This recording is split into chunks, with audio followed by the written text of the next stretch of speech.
It's a great pleasure to welcome today the two panelists, they are two prominent political scientists from Germany, to discuss God and Caesar in Flux, shifting boundaries between religion and politics in Europe, and there will be an opportunity to bring some comparative analysis with the United States.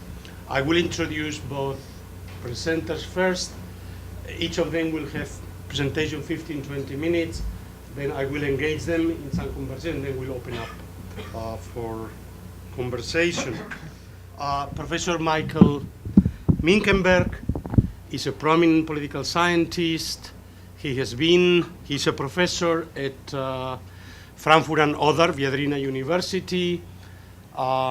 His most important probably achievement is he's a graduate of Georgetown, but he has been professor also, visiting professor at Göttingen and Heidelberg, at Cornell and Columbia, and he was for 3 years the Max Weber Chair for German and European Studies at New York University. So he's a frequent visitor at the United States.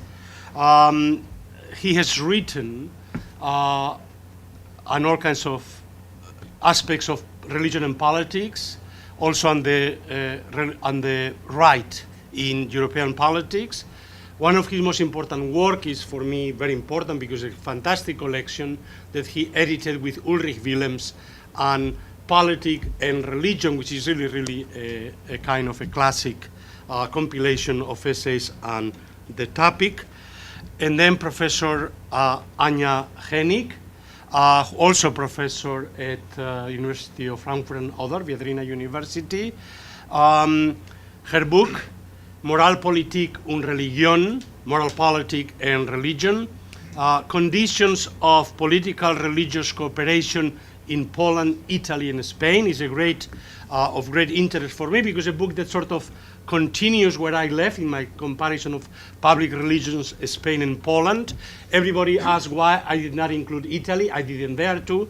The fact that Anja has added to it is really a great achievement. I'm very pleased that Anja has told me that I'm sort of the spiritual father of the book. It's a great honor, and really a very interesting book discussing, analyzing all the debates about particular issues of sexual morality and family and gender morality since the 90s in these three Catholic countries, which of course is a topic that has also been very important lately in the United States. So without further ado, welcome both of you, and please, Michael. Thank you very much, Jose. It's really a great pleasure to be back at Georgetown, and I have to be back in a multiple sense because this was my first teaching position in the summer school of 1989 before I then moved to Göttingen. So it was actually my first before any German position. So it's a very special place for me, and I'm happy to be here exactly at this center to present some ideas that we have started to develop together in Frankfurt Oder about how can we think about the boundaries between religion and politics. Whenever you have an and, there has to be a boundary somehow. And what constitutes it, what's involved in it, who draws it, how does it shift, where does it shift. And I will do the first part. It's more or less an overview with a focus on state and church patterns, the conventional boundary between religion and politics in an institutional way, and then Anja will take it from there, specify it, add more layers, give more examples. Let me start by saying it's not a uniquely Christian affair to have such a boundary drawing or domain delineation, is the sociological expression here, between the sacred and the secular, but I would say it's nowhere is the boundary drawing as conflictual and persistent as in the Christian world. And it's basically for 2,000 years we had struggles between secular and religious authorities, between the European princes and the Pope, the states and the churches. They are a hallmark of European history. Maybe you could say the European history is the history of the struggle between church and state, much more so than between the classes. To paraphrase Karl Marx. It's an open question, but I would like to add this layer. We could start by asking, why is it so that we have this boundary issue in Europe, in the Christian world? We could go back to the founder of the religion himself. Let me quote Mark 12. 17, render unto Caesar the things that are Caesar's, and unto God the things that are God's. And they marveled greatly at him. And I would say we still marvel at this distinction and wonder what exactly did he mean by this phrase. And so this inspired us to take a closer social science look at this relationship in the Western world. Sociologically speaking, this boundary is not unique to Christianity. Most definitions of religion involve two basic dimensions: a belief in the supernatural and the transcendent powers and the transcendent powers, transcendent powers, and some kind of institutionalization of these beliefs. Steve Bruce, a British religious sociologist, defines religion as beliefs, actions, and institutions which assume the existence of supernatural entities with powers of judgment and action. And starting from this basic definition, we can think of it as a two-dimensional space in which religion is organized. Once the institutional aspect on a scale from very organized, formally structured, organized entities to those religions that have very little or no distinct formal structures.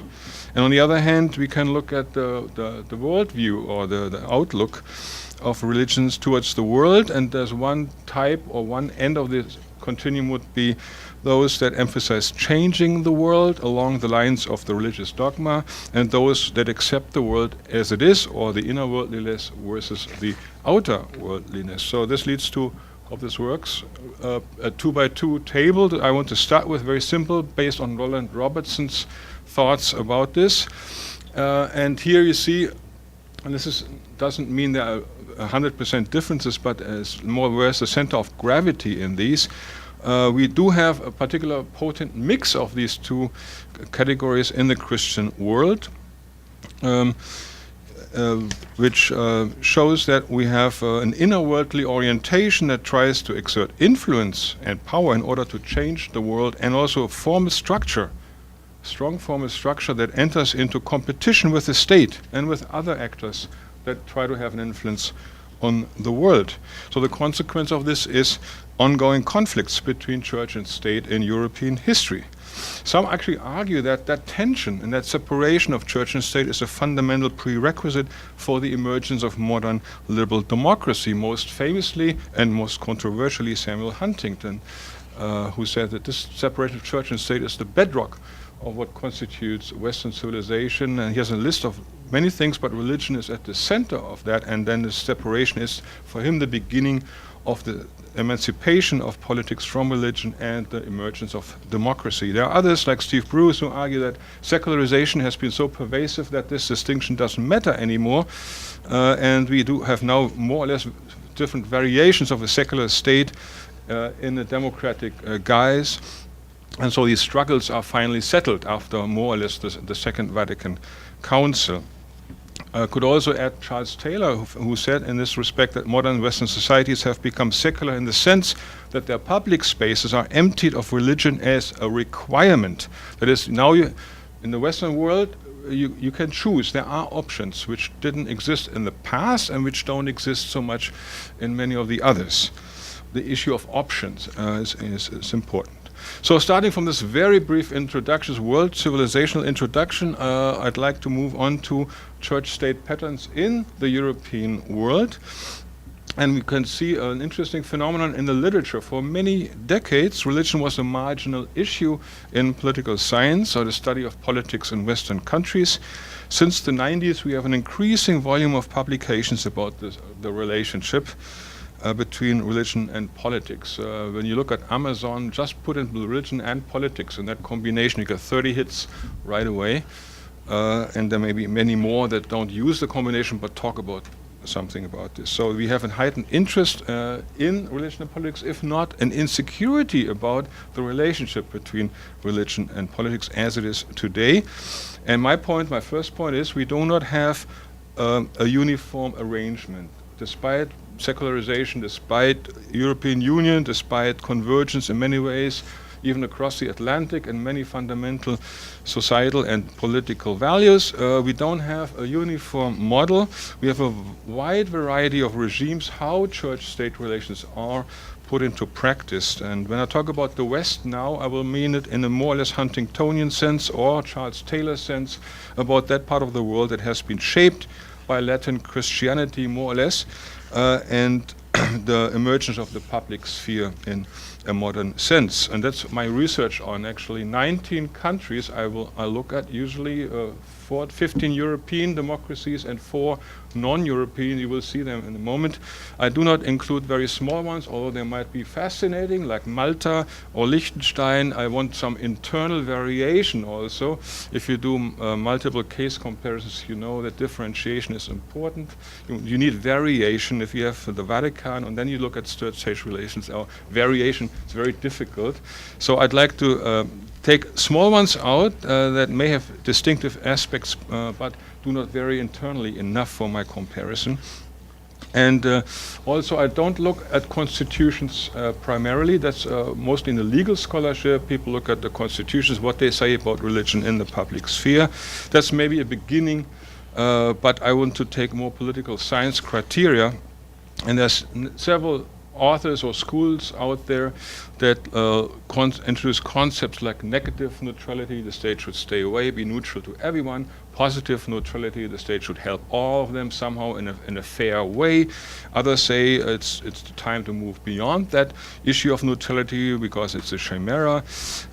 We should more look at democracy and not neutrality. Weitbader in his book Secularism or Democracy, or Alfred Stepan with his axiom of the twin tolerations start from there. And they all seek some kind of an accommodationist view of religion and modern democracy. Most of these books actually have a more or less normative yardstick. The most outspoken are the French. They take laïcité as the normal mode, and then they measure the distance from laïcité. So Sweden would be at the end of that scale. And France is the center of the universe. And then they say they can order the whole world and how far they are away, not from Rome, but from Paris in this regard. It's always quite normatively loaded. I would like to take a step back, and I don't care what's the best for the functioning of democracy. I first want to understand what's out there before I think about what's the best, and that is I want to have criteria that are not normative, but they are political, economic, legal aspects that I can compare across nations, and that give me an empirical approach first in terms of the conceptualization. I'm following here people like Chavez and Kahn who have started this kind of typology. Also Jonathan Fox has added recently with his research on trying to map the world according to that. So here is a quick rundown of my list. Church-state relations in the Western world.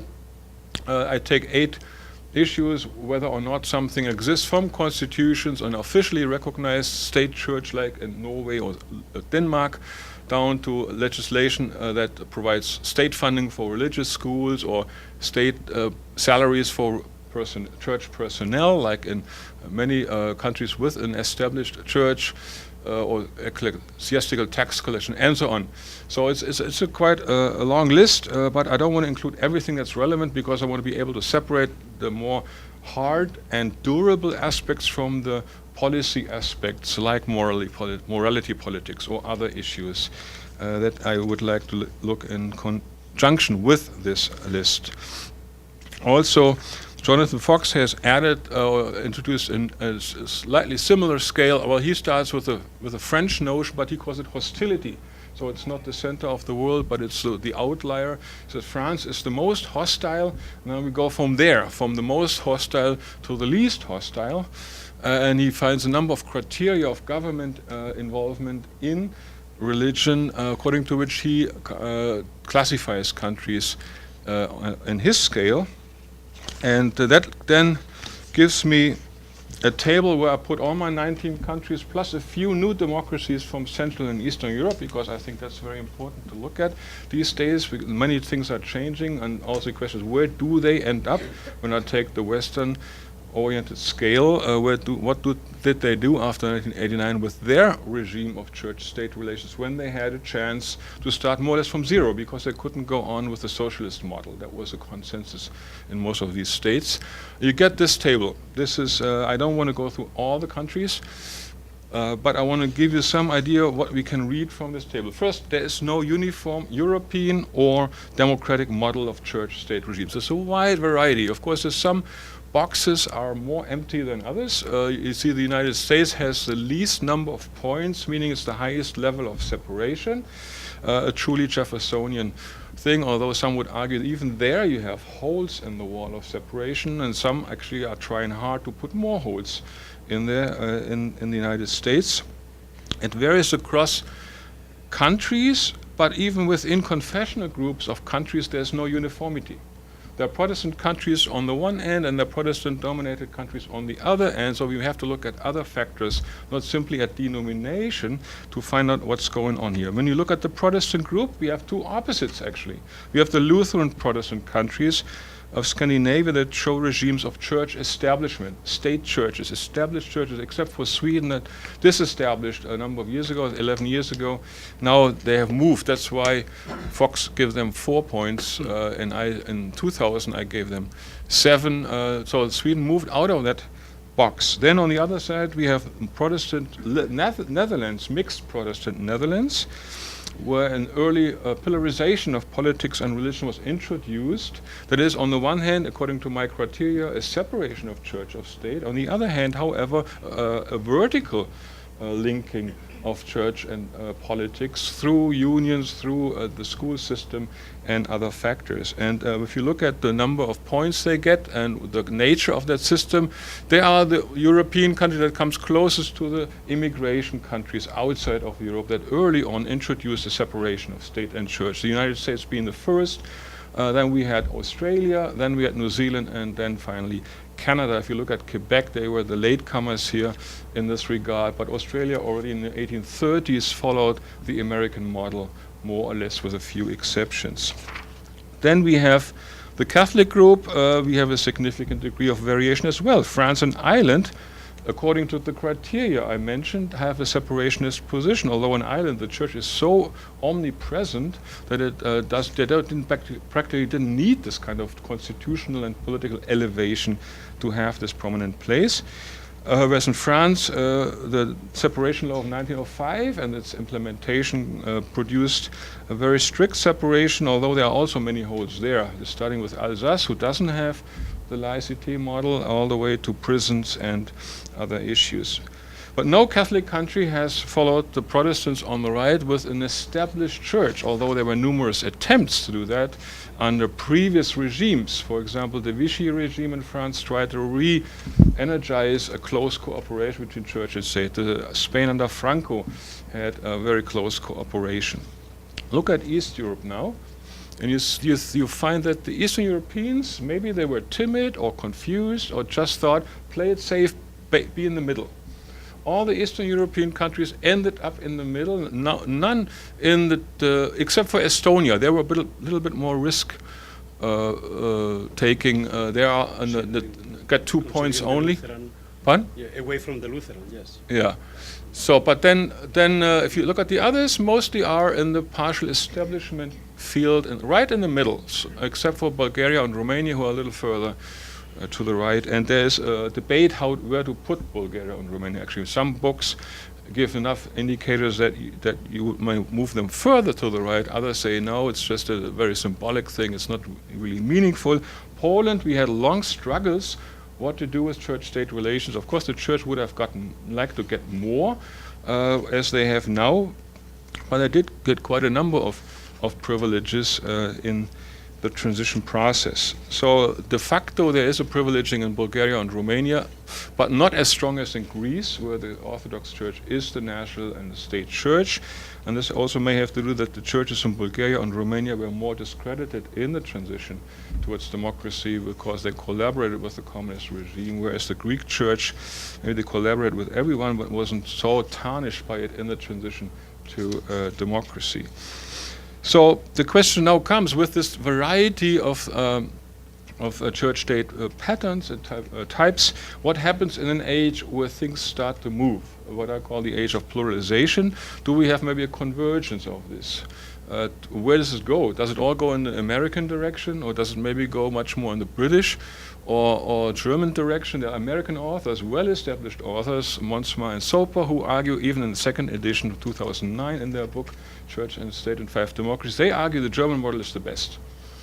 They want to Germanize the American church-state relations. The German law professor, Reinhold Sibelius, wrote a book of church-state relations. He argues, in the end, the American model is the best. So we have interesting crossovers in the scholarship. What happens here? Well, first point is we have an increasing pluralization on several fronts.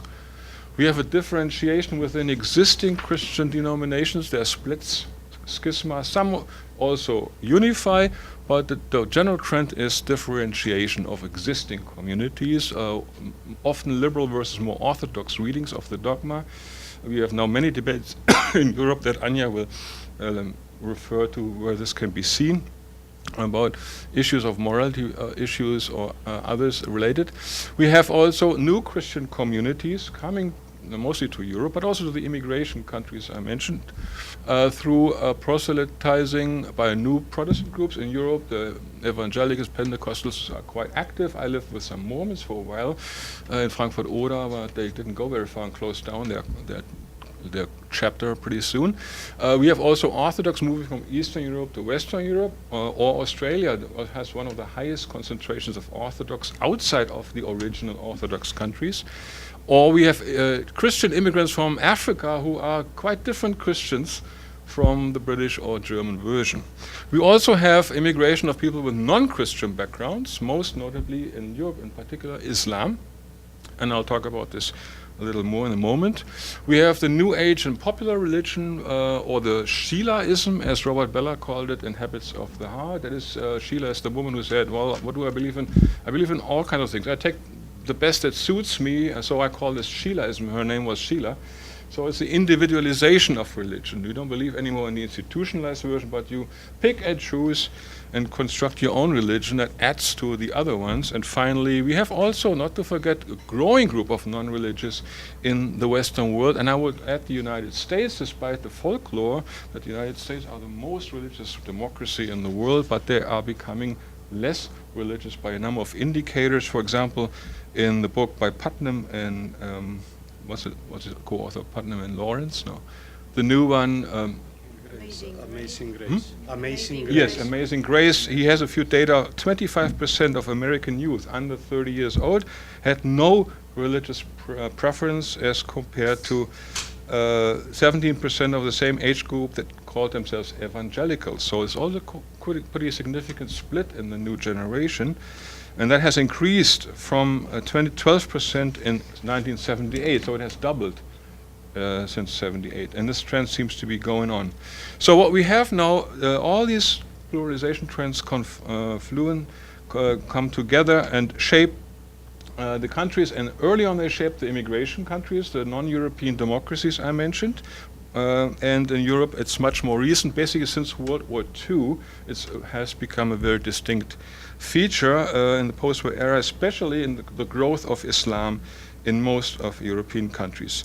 I have collected data over a number of years from all these 19 countries when it comes to religious grouping. Not an easy task, because you do find a lot of data, but often they're not comparable or collected according to different methods. So I used official books, yearbooks, and where I found very soft databases or problematic numbers, I checked expert accounts in particular publications. And this is my map of the Western world in terms of religious pluralism according to the large groups. Of course, if you divide the Protestant groups, you get even more variation here. But the most important thing to see is the countries with a gray shade are the countries where Islam is the second or third largest religious community. Second or third largest. There's only 5 countries where Islam is not the second or third largest group, in 13 of all 15 Western European countries. And if you look at those countries where Islam is the second largest group, it's usually those that are traditionally homogeneous, where the religious minorities before Islam were very small, like in France or Belgium, or in Spain and Austria. Spain and Austria, the Muslims are taking over the Protestants right now. So this is from 2000 and something, 2006, but I would guess that in terms of the development, the Austrian Protestants now are smaller in proportional terms than the Muslim community. And two Lutheran cases have joined the group, Denmark and Norway, where also the Catholic minority was very minuscule, but Muslims are much more visible. Also, what you can see from this table in the last two columns, almost any country pluralism has increased from the 80s to the 2000s. Only one country in Europe where it has decreased a bit, that's Sweden, and also one country outside Europe where it had decreased a bit, that's the United States. But in the United States it started already at a very high level. 0.88 was the chance that you would pick people from different denominations randomly if you use the random statistical method here. Also, I summarize this now, make it more digestible, and this is my last table. If you look at the level of pluralism, which is the left-hand column, low to high, and the intensity of pluralization, or the level of pluralization, so modest pluralization or weak, where the difference between the two time points is less than 0.10 or strong more than 20, you get to an interesting distribution of countries. You have a number of countries with low level of pluralism to start with, but there are some countries like Belgium, Denmark, and Norway, and also Finland, where they had a moderate level of pluralization. So more pluralization than, let's say, in Ireland or Portugal in the same time period. In France, Italy, Austria, Spain, the jump was the biggest in terms of how much more pluralism we have in 2000. Then you have high-level countries that couldn't have big jumps because they would have jumped through the ceiling, so they stay in the left-hand part of the table. But even in Germany, Britain, and the Netherlands, we have a moderate pluralization going on. And the Netherlands started already at a relatively high level. Germany, as you know, these three countries are multi-confessional countries, usually bi-confessional, but Britain has many more Protestant diversity as Germany. So what we see here now is really a shift in the same direction among countries, and the question is, what does it mean for the politics in these countries when it comes to religion and politics? One thing you can see immediately is those countries with an asterisk have a strong xenophobic party in their party system, which doesn't seem to go away. It's my other research focus. But it comes into play here because these parties are the most vocal anti-Islamic parties in these countries. They try to capitalize on exactly this trend here. They rediscovered the Christian identity of their country. No one would talk about Christian identity in Denmark in the 70s. Suddenly we have parties that say, well, we have to safeguard our Protestant identity against Muslim immigrants. Same at the European level. There are more and more people who think Europe is a Christian continent. That's a problem for admitting Turkey as a member country, an issue that doesn't go away so soon. So what you can read from this maybe is that we have pressures coming from these countries to rearrange the relationship between state and church because the inherited patterns do not work too well in accommodating this new diversity. They were all established before democratization. If you look at the European democracies, this management of religion and politics were established before democratization, and then came democratization. Not like in the United States or Canada or Australia, where it happened hand in hand. So that puts especially pressure on it. And even without 911, which made it even more relevant, we have new and also very old questions about the boundaries between religion and politics back on the table. And I would say there's a shift towards convergence, more redefining more according to the non-European democracies rather than a tightening of the traditional European way. And this is now the time to pass the word to Anja, who will add a few more layers to that and also deepen the perspective. Thank you. Yeah, thank you very much indeed. It's a great pleasure and honor to be here and to share some preliminary thoughts with you, I have to admit. And I think I will just start. So the aims of this presentation, it's a bit different, as Michael said, than this great overview, is to give recent examples of religion and politics in motion, if you like, in Europe, and to present a concept of 4 types of boundaries between religion and politics, and then to test the merit of boundaries as an analytical tool, which might be an issue for the discussion. So, but why boundaries? We think that there are at least 2 good reasons to use boundaries as an analytical tool. The first one is that it focuses on different layers of religion and politics beyond that classical perspective of church-state relations. And second, that it helps revealing power relations and processes of in- and exclusion of religious groups, values, ideas, and so on.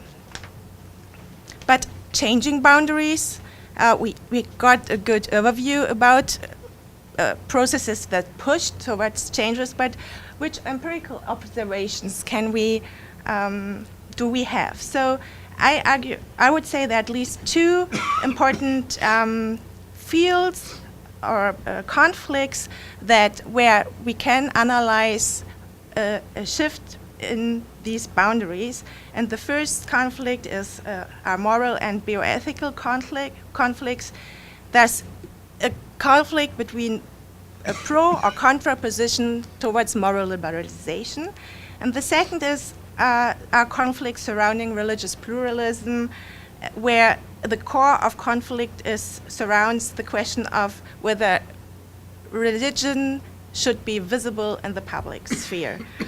So this means empirically that we can observe claims to guarantee equal rights, for example, concerning the rights of a woman to abort, homosexuality, or in vitro fertilization. And as, if you like, reaction, we see public religious reactions to those state interventions and private moral issues. If we look at conflicts surrounding religious pluralism, we can notice a public rejection of religious symbols in the public sphere, and as reaction, if you like, or as additional process, religious claims towards state recognition as group or as religious practice. So this touches the issue of religious freedom as the collective or individual right. And we start with a certain premise. So within the context of the idea of separation between church and state, we argue that there are varying degrees of separation between religion and politics. And this can be justified by the fact that actually states interpret the scope of state neutrality. And second, that state interpret the scope of religious freedom, as we will see, as individual right or as collective right. And this leads to the conclusion, as a starting point, that boundaries between religion and politics are changing over time, also because they are a matter of negotiation. So what are these boundaries about? We started a concept that distinguished between 4 different types of boundaries. We have a normative, institutional, symbolic, and I say probably a cultural boundary as conception, as part of this analytical concept. Normative boundaries are about the interpretation of those grand national narratives like liberalism or political ideologies. Institutional boundaries refer to issues like the formal recognition of religions, those church-state arrangements as Michael presented, laws on religious rights, or also the question of whether religious actors are involved in the process of political decision-making. Symbolic boundaries refer rather to the form of national self-representation concerning the relationship between religion and politics, or public discourses or published pictures. And cultural, or probably better, ideological boundaries refer to new political, ideological alliances or religious or secular group identities. And we can analyze, and the question now is twofold. If we ask for to what extent we can notice a change in those boundaries. So we might call it a horizontal shift. Does exist something like that? Do we notice changing characteristics like holes or increasing perforation of those boundaries, or a shift towards more inclusion or exclusion of religious actors, values, ideas, and so on?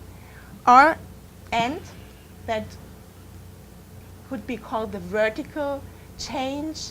How is the relationship between these boundaries? For example, do we have a gap between a desired normative idea of church-state separation and at the same time a very strong cooperation in institutional terms?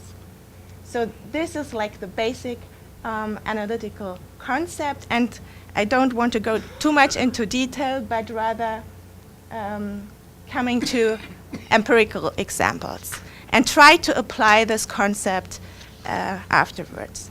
So I start with moral conflicts and France as the really most recent and for Europeans most surprising case. I would say in 2012, President Hollande announced to provide homosexual partners with the same rights as heterosexuals, including the right to adopt children. And this was the very controversial issue and provoked harsh critique, especially from Catholic politicians and institutions, which brought, as a newspaper said, laïcité to its limits.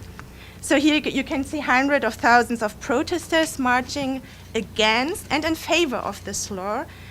Nonetheless, the National Assembly approved this law 2 weeks ago, and in April, the Senate will make the final decision. So if we try to apply this concept, what can be said about the change or the norm of normative, institutional, symbolic, and cultural boundaries? And obviously, these are very preliminary thoughts, and I would just try to put this together by saying that we can notice a current trend towards a reinforced interpretation of this mentioned strict church separation. In terms of institutional boundaries, obviously the approved proposal was against the protest from Catholic groups. So we could say that it's a sign of excluding religious values and interests from this very sensitive moral issue. If we look at symbolic boundaries, definitely Hollande, a bit different than Sarkozy did, defends the French laïcité and égalité. And for me, most interesting in terms of cultural boundaries, we can notice or identify new alliances between right-wing anti-migrant parties like Front National, conservative Catholic and Muslim group. They were all marching together, and non-religious conservatives, so an multi-faith, religious, non-religious alliance protesting against these laws, especially because it contained the sensitive issue of child adoption. And another country with very recent changes is Poland. In 2005, the first attempt to implement a partnership law in Poland failed, especially because the left-wing government didn't want to risk a conflict with the Catholic Church. Interestingly, especially the conservative civic platform, namely President Donald Tusk, started last year a course that ran against the interests of the church, and he announced severe financial cuts and supported, also against a substantial part of his party, the recognition of same-sex unions, as he contained in an historical speech. You can see him not that amused because he faced severe protests from its own party members a month ago. But it's still an open question whether this bill will be approved or not. So applying again the concept of boundaries, we can notice a trend towards a strict interpretation of church-state separation. Definitely the government for first time, tries to exclude religion from moral political decision making. In terms of symbolic boundaries, I would say there is a changing official Polish image as a now morally liberal European state. And in terms of culture boundaries, probably it's not a change that the Catholic right sees itself as fighting against the rest, the liberal rest. And interesting is like an inner party division between those who are in favor of having religion as a public issue and those also being a Catholic arguing against. The other example for conflicts that are a good example for changing boundaries are those of conflicts concerning religious pluralism.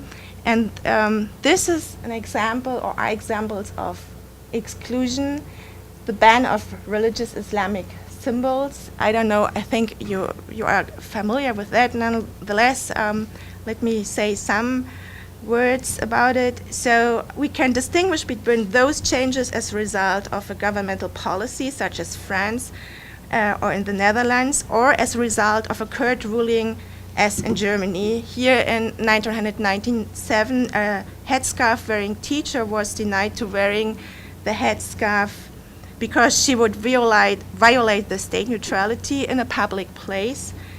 She went to the Constitutional Court, which decided that it was constitutional. However, since education is part of the state autonomy, especially conservative governed states started to prohibit it, and as a result, we have in Germany 8 länder that prohibit the wearing of the veil for teachers in public schools. Those images are very different. So the right one shows the protest from right-wing groups against the burqa that was banned in France 2010. The ban in Belgium followed, and then in the Netherlands. And here we have the protest of burqa-wearing women against the proposed ban. Here we see another type, let's say, of conflict that leads rather to the exclusion of religious symbols. This horrible poster is from a referendum campaign to ban the erection of minarets in Switzerland. It was successful eventually. It was opposed by the Catholic Church, so we have here another interesting, let's say, alliance. And these are protesters in Germany against the erection of a mosque. We have no regulation yet concerning that, so it's always a struggle if a Muslim community wants to build a mosque. So in terms of boundaries, we can say we have a very selective interpretation of religious freedom as normative principle. We definitely can notice the exclusion of a Muslim minority from public spaces like burqa wearing or veiled teachers. And we have a trend towards privileging church-state cooperation in Europe with regard to these issues. In terms of symbolic boundaries, it's, I think, very clear that that European nation states tend to produce an image of a non-Western, fundamentalist, terroristic, woman-suppressing Muslim community versus the liberal West with Christian heritage when it comes to those conflicts, especially concerning the veil. And in terms of culture boundaries, we see, again, new alliances, ideological alliances between right-wing anti-migrant positions and left-wing feminists arguing against non-Western liberal values, especially with regard to the veil. So I don't know whether I still have time. few more minutes. Yes, trying to. I would probably, it was also announced in the abstract, so I should say something about this conflict, also a very recent one concerning the recognition of religious practice in Germany, and this time an example of inclusion.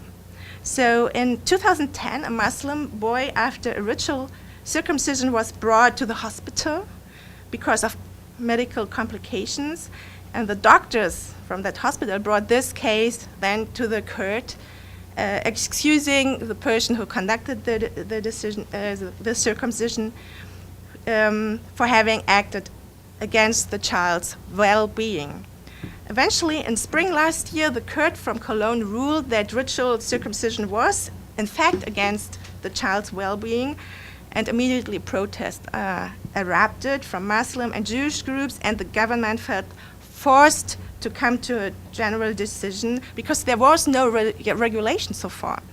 It was a very controversial debate between supporters of religious freedom, as you like, and those arguing in favor of the right of a child. So a classical conflict between religious liberty on the one hand and civic, and the question to what extent civic rights trump that. Eventually, in autumn last year, the parliament approved a law that made safe circumcisions legal. And on the picture, you see Angela Merkel becoming the first chancellor to address the Jewish community's annual council meeting, just as also a symbol that this conflict was kind of solved peacefully, because there were obviously also harsh critique from Israel because of anti-Semitism. So in terms of boundaries, we can say that kind of Germany here uses the idea of a positive state neutrality, impartial but enhancing religious activities, and this is different than in the case of the headscarf ban. In terms of institutional boundaries, we see as a result new regulations that recognizes a private religious practice, and here the principle of religious freedom trumps civil rights. And in that regard, we could say there are new institutional boundaries saving private religious practice from further public interventions, like some court rulings. And in terms of symbolic boundaries, it's a bit simple, but for Germany important to represent good German-Jewish relations versus anti-Semitism. However, the question is, what would have been if this was only a Muslim question? It's difficult to answer, but we might we might have some answers. In terms of cultural boundaries, we have strong fractions between civil right-based secularists and liberals arguing in favor of religious freedom, and liberals arguing in favor of religious freedom. I will leave out this one and come to the general question, so changing boundaries between religion and politics. Concerning moral conflicts and the question of inclusion, exclusion as a horizontal shift, I would say very general that if we look at political processes, we can see an increasing intervention of religious, especially Christian actors in the processes of political decision making, crossing thus institutional boundaries. If we look at the results, however, I would say that since there is a trend towards moral liberalization that goes beyond, against the church interest, there is a kind of a trend of excluding religious values, at least concerning morality policy issues. If we look at the relationship between the boundaries, there's a very, very recently, I would say, a diminishing gap between normative and institutional boundaries. But, and this refers to the symbolic boundary, a stronger, as a result actually of these new political results, a stronger ideological alliance between conservative fundamentalists on the one hand and liberal religious groups, politicians on the other. And if we come to the other conflict,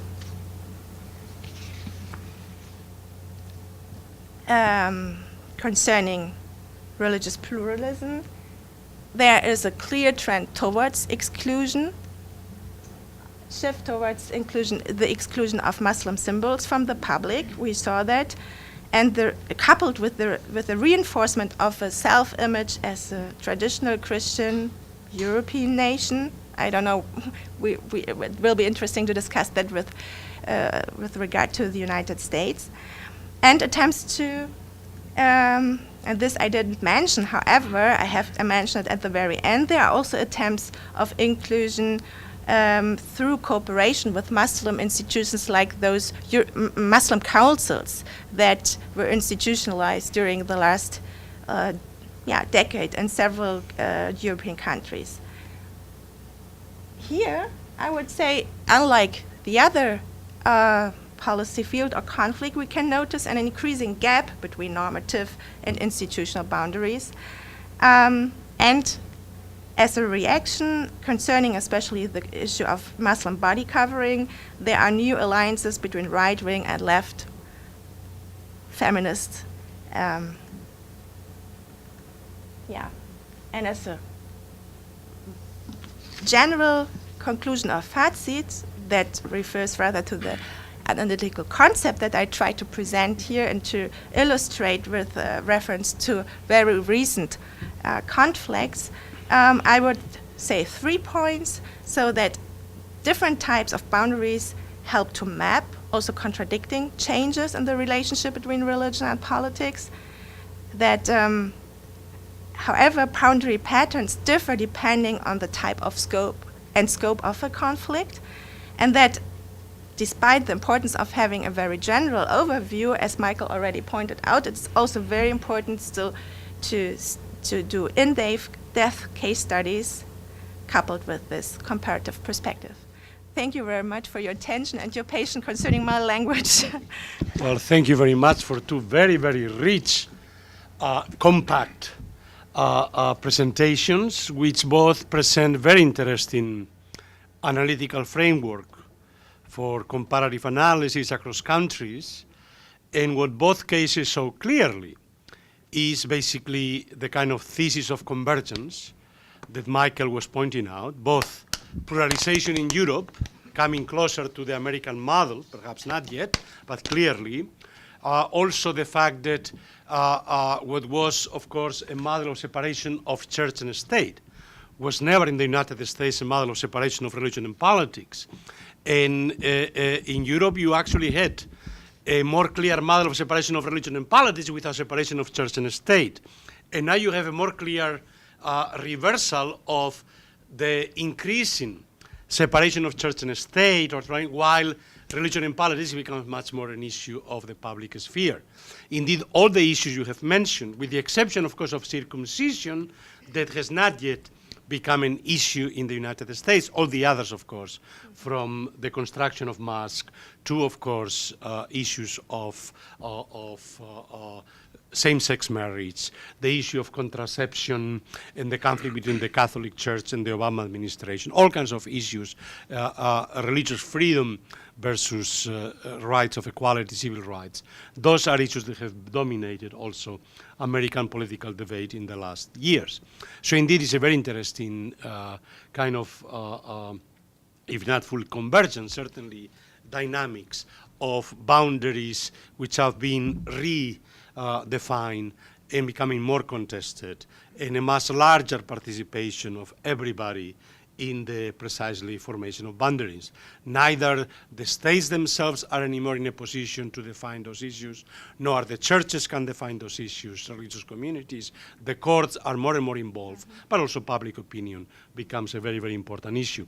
But rather than entering a conversation with both of you, since we are already behind the expected time, I want to make sure that we have at least half an hour of conversation with the audience. I'm going to open up the floor for discussion for questions, comments, and so please identify yourself as you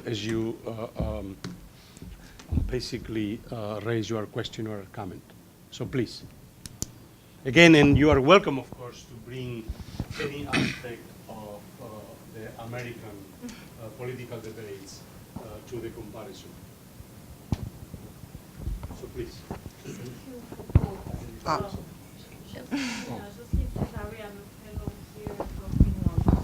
Islam and democratization, both in the West and in Muslim majority countries.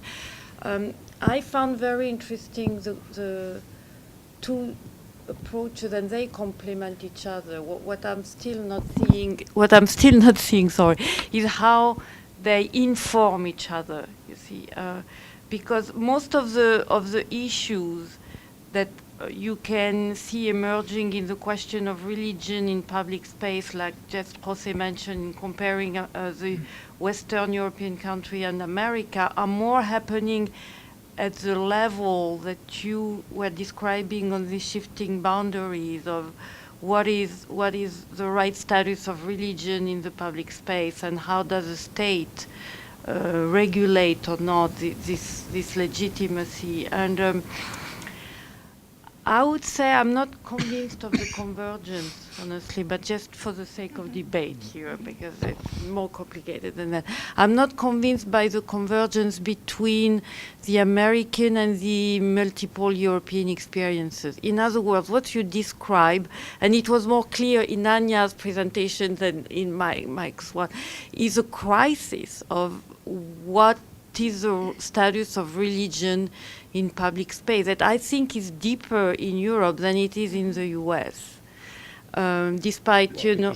this is the convergences of the Europe towards the US. Yes, exactly. In other cases, so the convergence is more Europe towards the US. Exactly. That's why, yeah, it's another way to... Yeah, thank you. It's a better way to say it, actually. It's because the European experience is moving toward pluralization. I can see that it's much more painful in terms of political debate than it is in the US. And for this reason, I think it does happen more at this level that you mentioned of religion and politics tension than state and religious organization arrangement, so to speak. But, you know, this is... I will let them answer, but the culture wars in the US have been going on for about 20 years. So it's but it's part of the public culture. It's, you know, it's not automatically the goal to solve it. You know, it's part of what makes also the public culture. Please. Yeah, maybe I start at the end. I think it was very painful in the 19th century in the United States to push this through. This was not an overnight thing that went smoothly. Disestablishment happened in over decades in the various states, and some of the legacies lingered on for much longer. So in that way, yes, Europe is more painful, but it doesn't exclude the trend towards convergence. You still can have convergence even with pain. We will never adopt the American model, as the German law professor that I quoted suggests, but I think we'll get a little closer to that, and we saw already some examples where this is happening, which then leads to the first point. How they inform each other, these two approaches? I think I started from the conventional way of church-state patterns, which has been discussed earlier than the others, so I wanted to set the frame a bit, also with the pluralization trends, which framed what Anja then said in much more detail. How they inform each other is that we can still see the institutional level with church-state arrangements going on. This is being renegotiated, and the interesting thing is, if you don't know about the institutional level, you cannot see the gap that Anja brought up towards the end of her presentation, that we have in Europe at least a growing gap between the normative and the institutional boundary drawing. And that's, I think, is one of the more fascinating things to see. How do people reconcile this? Normally, institutions are supposed to follow or even embody the norms, but here we have a divergence on that level. We have convergence on the other, the cross-country, but we have a divergence within countries. So that's, I think, how they not only are complementary, but also how the one needs the other to understand these trends. Can I just say one thing? It's about the pain. I completely agree, but you know, the In question. France, of course, laïcité is No, very it's big. not about the pain. I mean, if you think of the Netherlands, I think the Netherlands are even more pain than panic than the French to some but the point is about how much of this, what I see, because of the convergence, sociological convergence, I see the attempt in European politics to make the demarcation even stronger. For me, the law of 2004 in France is a case in point.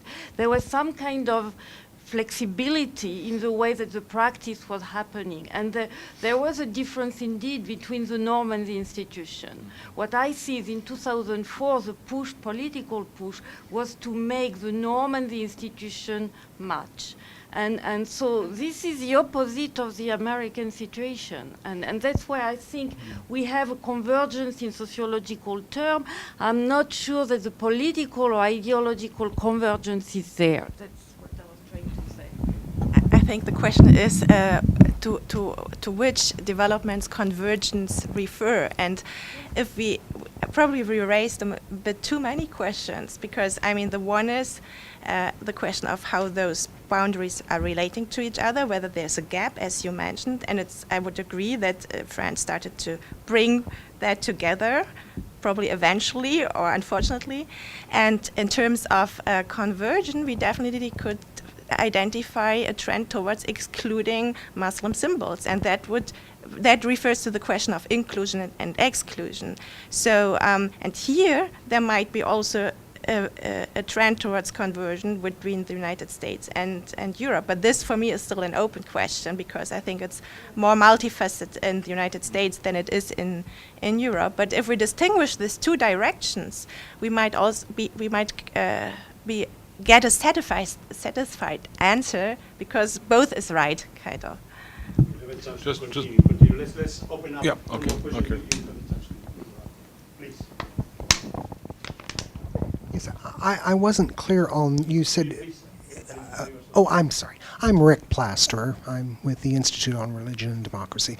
I wasn't clear about the new regulation you said in which religious freedom trumps civil rights. Was that referring to male circumcision, or was it something more general? I couldn't quite Okay, I said that in that regard it refers to male circumcision, but it's a general conflict that arises when such issues of the claim to legalize a certain religious practice pops up.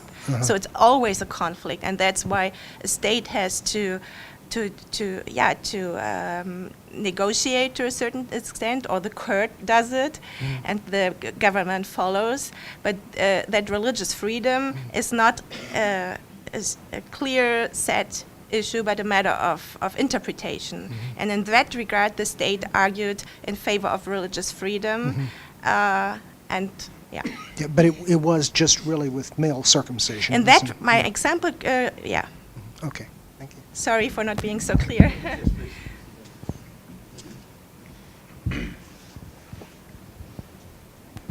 I'm Werner Hein. The question is whether, in order to have meaningful, or let's say dispositive answers to these questions of convergence, is whether one doesn't have to go much more in detail into the individual systems prevailing in the individual countries. I mean, we certainly are familiar with the system is here in the United States. Take, for example, would be my question. We have this issue here, abortion, the issue of Catholic hospitals, which receive federal money, state money, and where then the question comes up whether those hospitals can carry out abortions, or even more, as we all know, the past few months, the issue over the question of the the contraception, whether it can be denied by the issuing of the contraception means to employees of a Catholic institution. Now, I'm somewhat familiar with the German situation as well, and certainly those issues of whether state subsidy to a religious institution in the social services would raise the issue of, again, what can the state require, should it require, in fact, equal treatment of any other hospitals and so on. Now, that might be comparable, but how is it, for example, in France or in any other country? Are there, for example, state subsidies to, let's say now, Catholic or religious institutions taking on certain social services, which the government usually provides and requires now the religious institutions to abide by the laws of the state? How is it in England? How is it there? So what I'm saying is, for my taste, it's very interesting and beautiful, also as far as the categories and so on, the comparative tables. I'm afraid it's, for my taste, a little too simplified, for one. Second, it might be, and in order to stimulate the discussion, I'm a little bit provocative. To what extent it adds really to what we kind of feel out of following the various developments, to the point that we say, yes, the church loses more and more its power wherever, and certainly more and more people go away from the church, and the government asserts itself, primarily pushed by other sources who are against, let's say, churches. So bottom line is, it's revealing to find hard rules out of it. For my taste, it would have to be more specified regarding the individual country's situation, and then establish the comparability of those countries. Yeah. Okay. I think this is a point that is always right, but always very hard to translate into a research design, because I could take any country, even a small one, like let's say Belgium, and then I have to specify the Belgian characteristics to a degree that I get lost in the details, and it's not possible to make cross-country comparisons. So the question is not, can I make comparisons, and the question is, what kind of comparisons do I try to make? There's one way of looking at countries in depth, and in Germany, in the United States, for example, you have the federal level, which I didn't address. Anja said something about that in the German case. We could look at the US easily, or in the Canadian experience, and see what goes on below the national level. On the other hand, we do have, in every country, we have a national framework for that.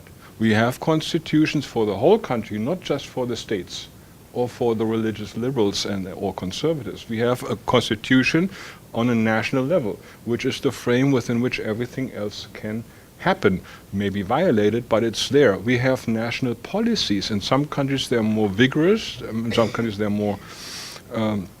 more detailed or more provocative, and others they're more center-oriented or more of a compromise in that.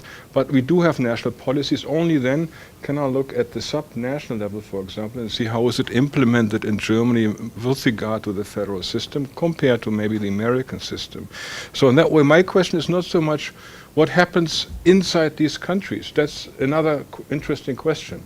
What happens inside these countries, all the way from the national to the local level, regional variations, urban-rural variations, and then, of course, it's impossible to have so many countries. I start with cross-country trends, which I think I can depict because I do look exactly at the things you mentioned.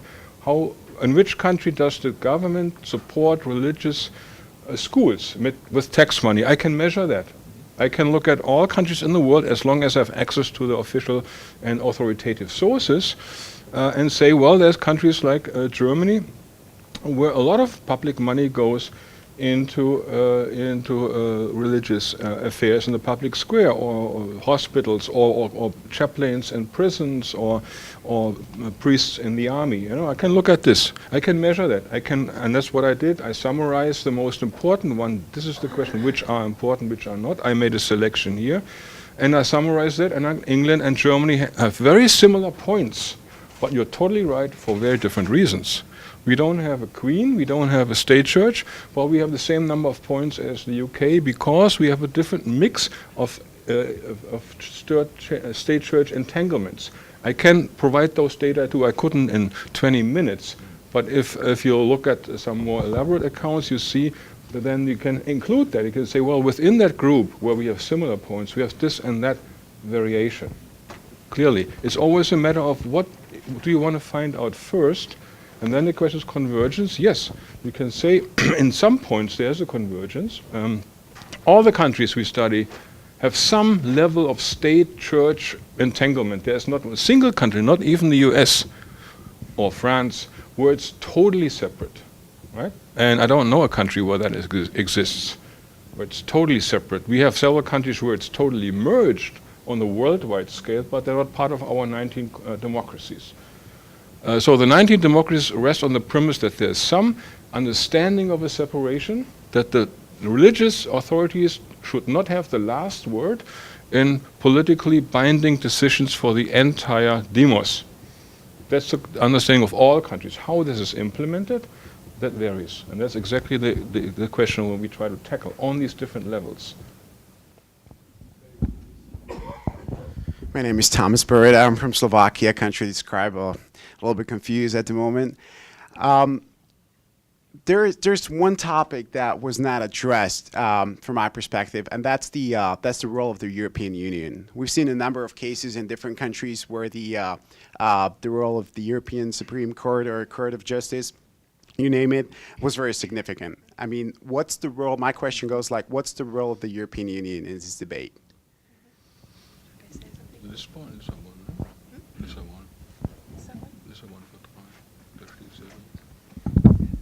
Ich fange mal an, ja.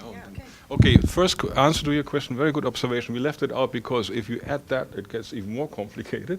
But the Lisbon Treaty in Article 17 clearly states that every member state is in charge of their own organization of religion and state. That's the first and most fundamental thing to say for your question.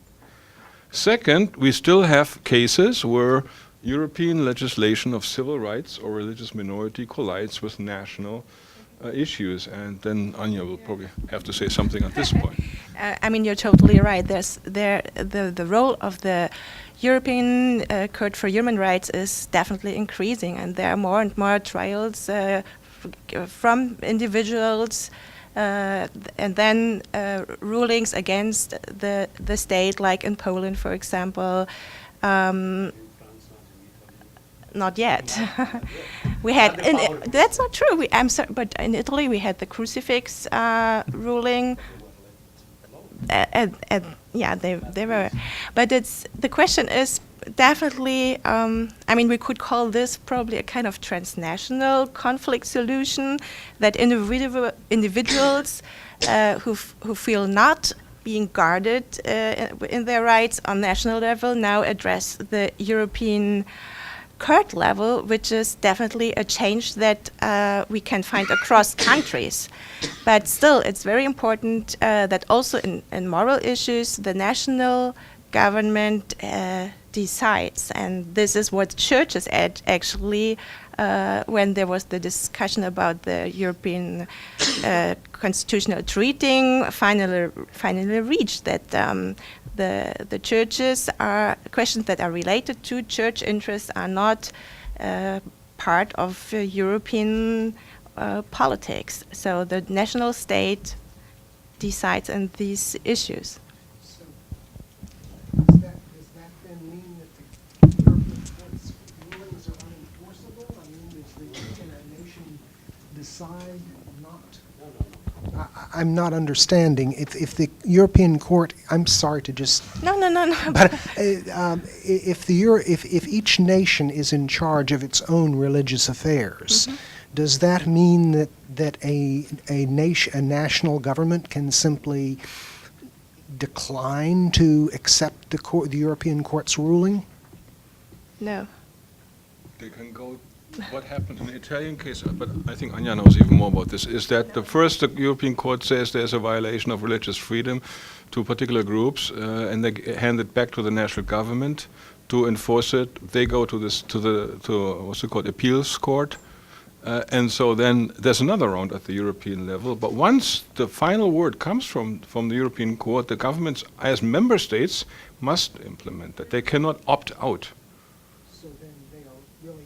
So then, despite what the Lisbon Treaty says, they are bound. Yes, it may take a while because they may be a little careful or hesitant about going, but No, the point I wanted to make was that there is a fundamental tension between the Article 17, which basically gives autonomy to each country to organize its churches, federations, religion in its own way, but then precisely it comes this pressure of European civil rights and European issues. The point I was making that the court is more open to challenge the small countries, the big countries.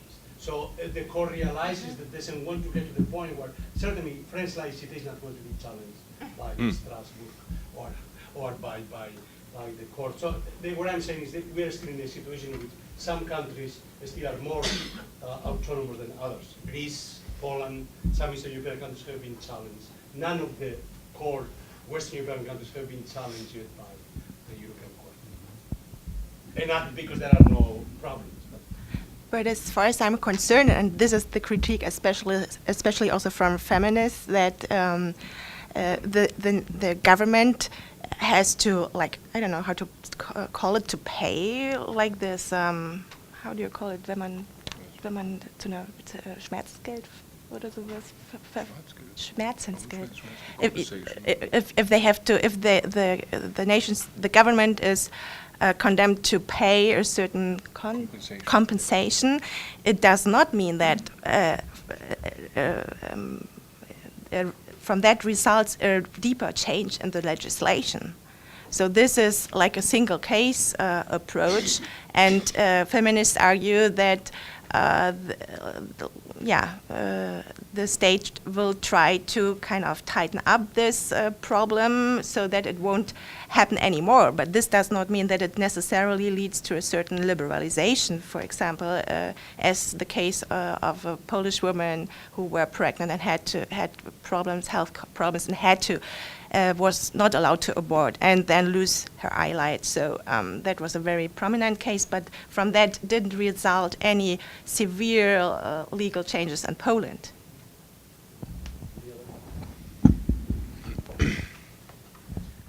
Thank you. My name is Matthew Scherer. I should identify myself as a political theorist because that's the most helpful way to identify. And I'm asking in my own research a lot of questions that are similar to what you're doing. So I'm going to ask you a very open-ended question. It'll take me just a second to get there. But I just finished a book, and so I'm sympathetic to what you're trying to do with this project. So the title of my book is Beyond Church and State. The idea is to think religion, politics beyond this paradigm of church and state. Because while we have separation, particularly in the American case, inscribed within formal institutions, we realize that the relationships are more complicated. And so the language you develop of shifting boundaries is really appealing. But of course, anytime you're thinking through this concept of boundaries, there's a problem that we all recognize. One, boundaries are permeable. And second, the boundaries tend to be productive, right? They don't merely separate things, but they shape and they reshape dynamics, both religion and politics. For example, just in Denmark, we said, okay, we can separate Muslims and Christians, but we find out that we're producing Christians in the process. People who would not normally have identified that way are being produced in a new way because of that separation. And so the open-ended question that I have in the terms of the kind of research you're conducting is if there are ways for you to analyze your problematic outside this paradigm of a boundary, which has become even more flexible by positing shifting and negotiated and contested boundary. But if you can think the relation between religion and politics, politics and religion, study the relation in your own terms.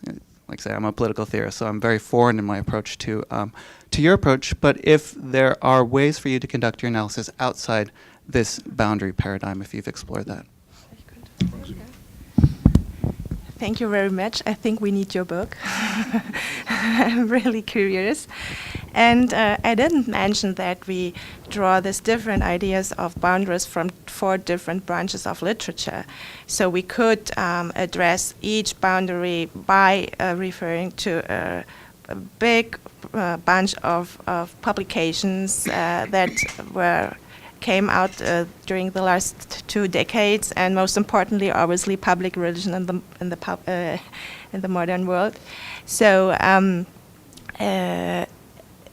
we rely on the one hand on those those literature that those books dealing with secularization, looking critically at the paradigm of secularization.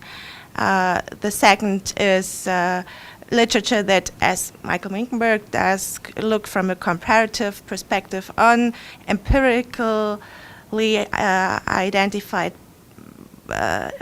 patterns of the relationship between religion and politics in terms of the impact of religious actors on public policy issues or church-state relations. So that would be like the traditional perspective. The third is actually literature that forms an own field of research that deals with the governance of religious pluralism. There is a wonderful book published by Matthias König and Brahmadat. I don't know how is his first name. I don't know. So they give a very good overview about the different ways of how states regulate or deal with the increasing religious pluralism in Europe and beyond. So there we got inspirations for the, let's say, for the normative boundary, because it deals with state neutrality and those questions of religious freedom on the one hand, but empirically also it informs us about which factors actually impacts the way how states regulate religious pluralism and why it differs across Europe and between Europe on the one hand and the United States or Canada on the other. And the fourth branch of literature is actually from a very different, not so different, but kind of different field. It's rather from social anthropology and migration studies, which where I would say the idea of social boundaries kind of comes from, and the question of in and exclusion is most prominently discussed there. So if you like, we could analyze each boundary as one research field, and we try actually to bring this together, still with an open end, obviously. Just one addition. The most of the literature before the new wave of literature didn't address the boundary question per se, but they always assumed it. It's impossible to not see some kind of boundary. If you talk about, let's say, the Christian right in the 70s, and you write this in 79 or 85, you don't think about boundaries so much, but you think about what makes them a religious actor or what makes them a political actor. That introduces already this issue of how do you interpret them as an actor in American politics? Are they primarily religious? Do they really want religion, or do they want power in a more political way? So in that way, you always implicitly assume a difference.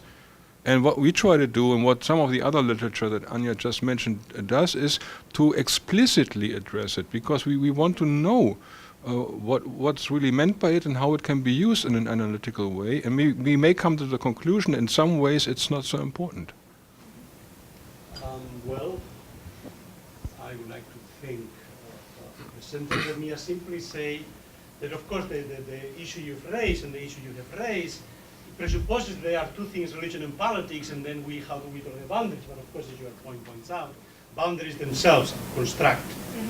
And although there has been for centuries a debate about the political, the religious was taken for granted, that we knew what it was because we had a very clear model, given the ecclesiastical structure of Christianity and so on, that we knew what the religious was. But of course, in the last 20 years, the most important shift has been in the very question of the very category of religion and the way it's constructed very differently. So as long as we are within Western comparisons, of course, the religious political is still a very, very relatively simple issue to discuss. once you go beyond the West, of course, Yeah. the very notion of the religion, the political becomes so complicated. But then again, precisely the boundary construction itself has not to do with already establishing boundary between two existing things, but actually constructing these things we call the religion and the political.